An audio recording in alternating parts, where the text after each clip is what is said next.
Aloha artists, Miss Maggie here. This week we are going to finish up the native animal portrait project that we have been working on. We're going to take all the pieces you've been working on, look at them one more time, and then bring it all together. So, what are the supplies you're going to need this week? Well, you're going to need your artwork, your native animal portrait painting, and your native animal plant picture, and you're going to need the photos that we have been going off, whatever your photos are. They can be digital, don't have to have them printed out, but make sure that you have those. And you are going to need scissors, a glue stick, and a piece of construction paper. Pick out a piece of construction paper that is a color that is going to look good with your artwork. Whatever you have, pick out the one that you like best as a background. That's something that we are going to need. You also might need some of your other standard art supplies we've been using, such as pencil, eraser, Sharpie, and your paint and paintbrush, paper towel, water, all of that. Have that on hand just in case. I know that I'm going to be using it a little bit myself. So again, what do we need? We need all of our artwork, the construction paper that will be the background. You will need your photos. You will need a glue stick. You will need scissors and your materials for painting and drawing. Go get those supplies and meet me right back here. I have my native plant here and I have my photo. Get your native plant drawing and your photo and let's compare them. How are they similar? How are they different? Look at your native plant artwork.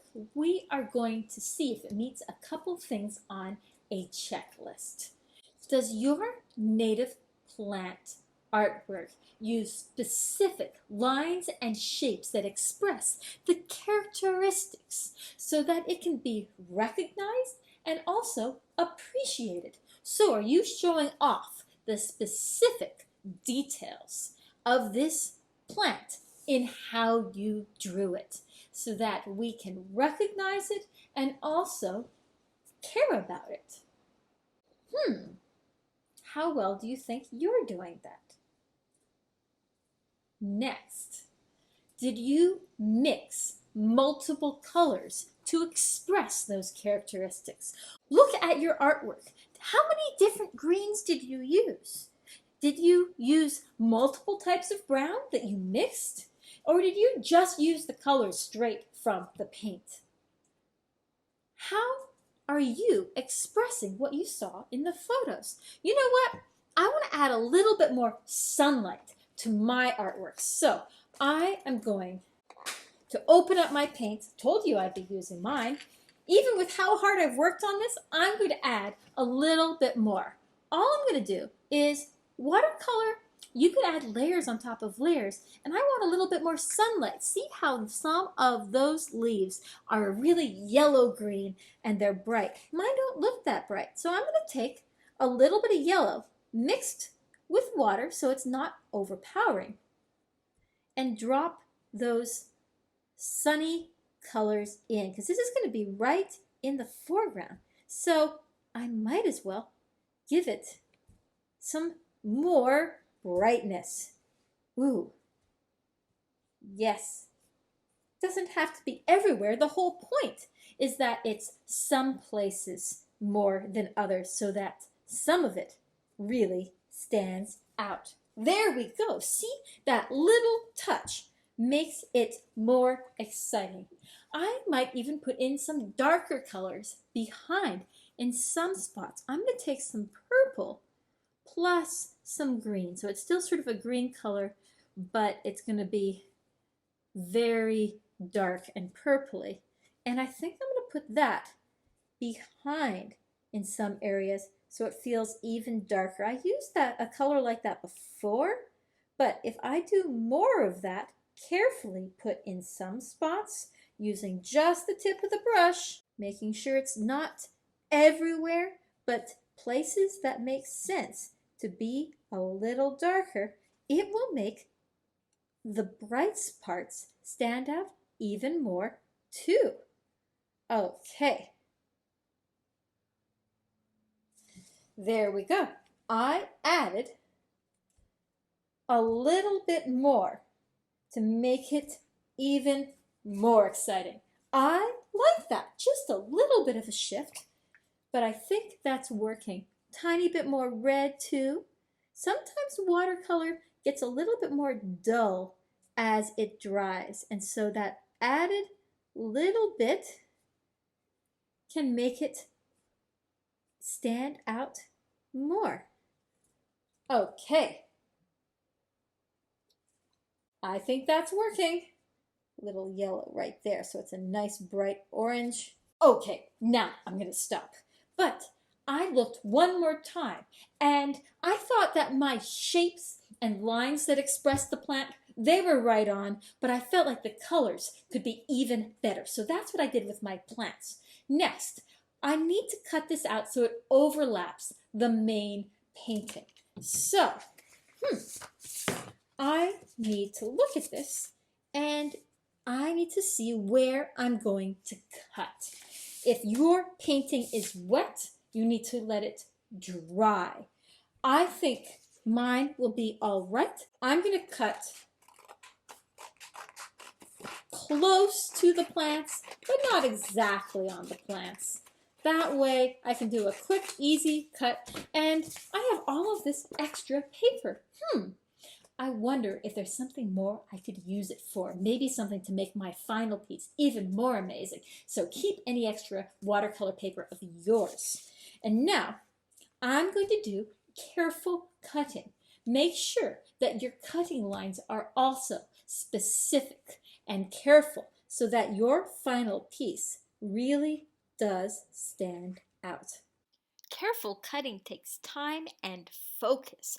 I am going across this carefully and slowly, getting all the main shapes. I'm skipping the hardest ones, but then I go back and focus just on them. Ooh, now that part is looking fantastic. I just need to get the rest to look like that. See how these areas that are really deep in that I colored, I'm letting those be, but anything that is on the outside, I'm making sure that I get and cut out. I'm not leaving any white, and I'm making sure that my cutting is as careful as when I Sharpied this, and as specific a line. In other words, I am cutting interesting shapes out, not just general blobs around my plant. I am showing off this beautiful plant with my cutting.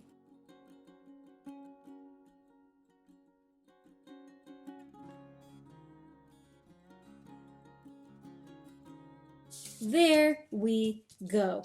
I cut mine out. I'm going to check all my lines. Did I do that carefully?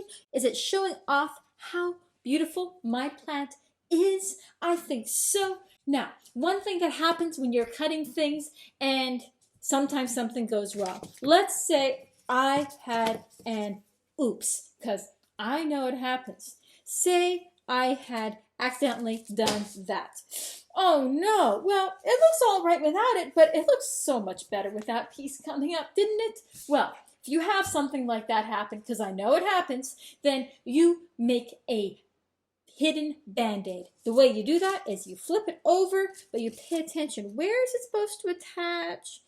There we go. That's where it attaches. I see the spot, and I'm going to cut a little strip of paper there. Little band-aid. If it's a bigger piece, then you can make a bigger band-aid, but I'm going to do it like that big.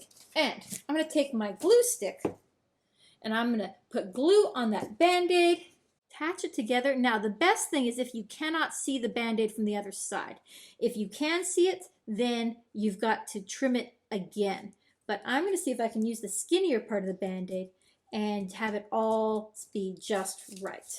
Okay, and it's not quite just right. Let me adjust it before it dries. From the front side, I can see where it goes. And almost there, almost there.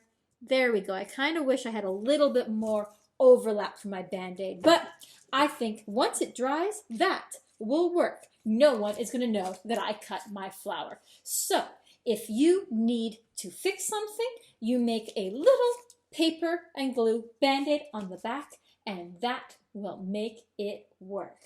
Okay, I have my plant part done. How is yours coming along? Next, let's get your other painting, and let's get this piece too. I'm gonna put this in the center. I'm gonna make sure that this overlaps. Ooh, yes it does. It does overlap. I kind of wish it overlapped a little bit more. I think if I was to do something more, I would use this and do one more layer of plants, or maybe some of those leaves. What if I bring this down a little bit? I'm thinking out some ideas. I really want this in the center though. You see how I'm thinking? What else does it need? That's your job with your artwork. And every artwork is going to need something a little bit different. But we all have the same goal, to make it so that your animal, its habitat, and its plant are recognizable and beautiful, so that people will appreciate the animal, its habitat, as well as that plant. Okay, so let's set this aside for the moment and look at your painting. First, let's look at the habitat, everything in the background. So, did you use specific shapes and lines that express the characteristics of the habitat so that it can be recognized and appreciated? I see that I have water and a bit of dirt there and some bushes. It reminds me of Kaolea. It's very sort of soft, but I can still tell that we are in a wetland, and I see that I have these different areas. So I think I'm good on that. Now, do I have multiple light colors that I mixed to express the habitat? Did I mix colors and use lots of water when I mixed it to fill it in? And did I fill in the whole background? When I look at it, I see that I missed a couple spots. And so I'm going to take my brush, I'm going to take some water, and just a tiny bit of water and a tiny bit of paint, colors that will blend in to there, and make sure that I filled in anywhere that is in the background that I left white. Especially at the edges. Sometimes if there's a little spot of white, it's like a highlight spot that the sunlight is catching, and it's okay.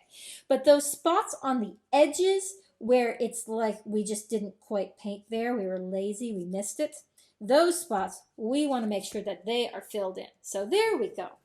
It's better.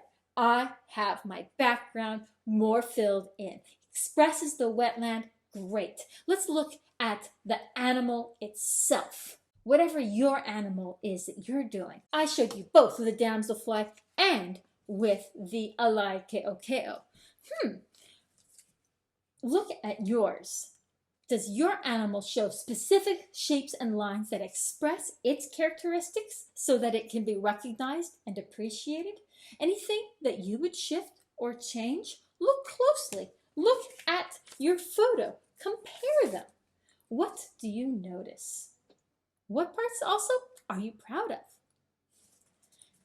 After you've looked at the lines, have you used multiple colors mixed that express the characteristics? Again, look at your photo. Compare those colors. Are they showing off your animal?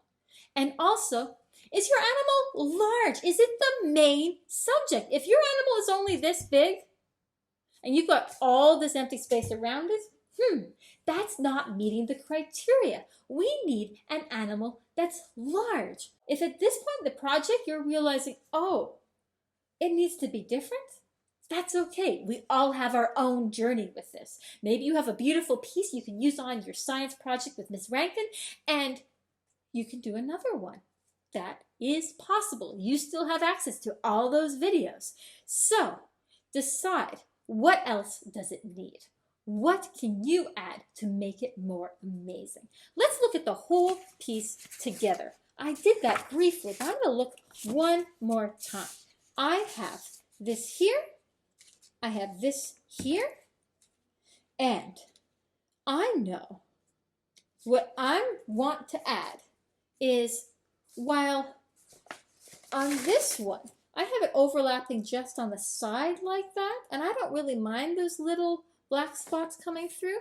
This one, I kind of want them to be covered up. Maybe I do a little bit more of those plants. It wouldn't have to be much to be another layer. Okay, how did I draw it? I know from before. I've looked so closely at those photos before I learned how to draw a kuli-kuli, and I have my example of my other artwork, so I can match that. I can draw it, I can Sharpie it, I can make these little pieces just right so they'll fit in those holes. That little bit of addition I wanted to make the artwork even more amazing. And I can look at the colors that I painted with, how to match that. You look at your artwork and decide what is the thing that you can add that is going to level it up, that is going to better express this habitat and make it all the more inspiring to people. Okay, I think that'll work. Now, they just need to dry and then I'll cut them out. While that's drying, I'm going to glue down my main piece because I know where this one needs to go. This one needs to go right in the center. How do I know it's in the center? I know it's in the center by the top and the bottom having the same amount of space, and the left and the right having the same amount too. So I've looked at where that is. Now I'm going to put that black paper aside, and I'm going to put glue stick on here.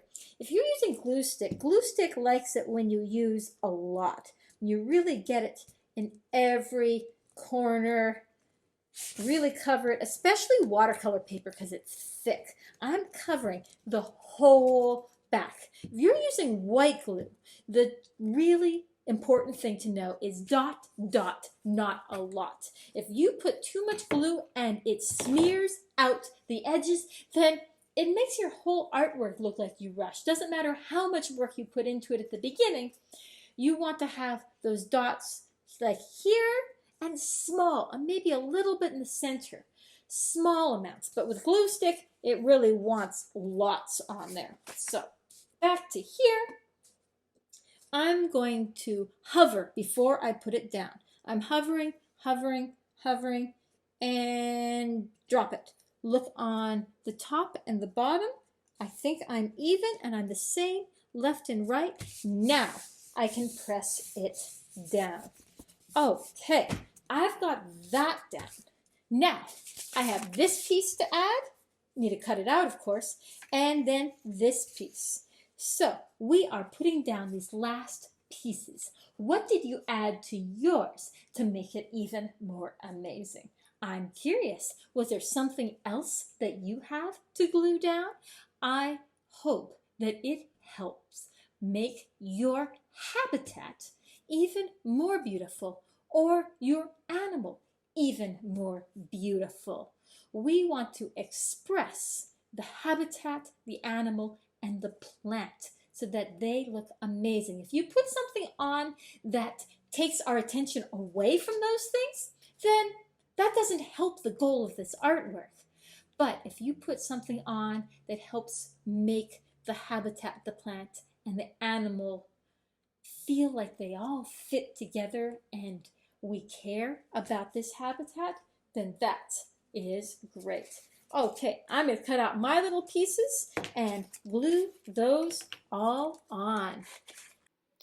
Don't rush these last steps. Whatever last additions you're adding to your artwork, because you're probably adding something different than I am, take your time, because that last effort you put into your artwork really makes it shine. When you work hard at the first steps of an artwork, but then you rush at the end, it covers up your hard work. Instead, show off your hard work by really taking your time and looking closely, stopping and looking again, seeing what does it need, and doing all the parts your best. Okay, those two are going right there. I don't want to lose them, so I'm actually going to hold them with my fingers and put glue on the lower parts of them so that I don't have to lift them. But I know that's where they go when this is in its right spot with the corners matched up. And I know this one matches on the corners. So that's how I'm making sure that mine fit together. Okay, so that's now glued to that piece. And I'm going to put this one where it's supposed to go. There's more than one way to glue things together, but that's what worked here.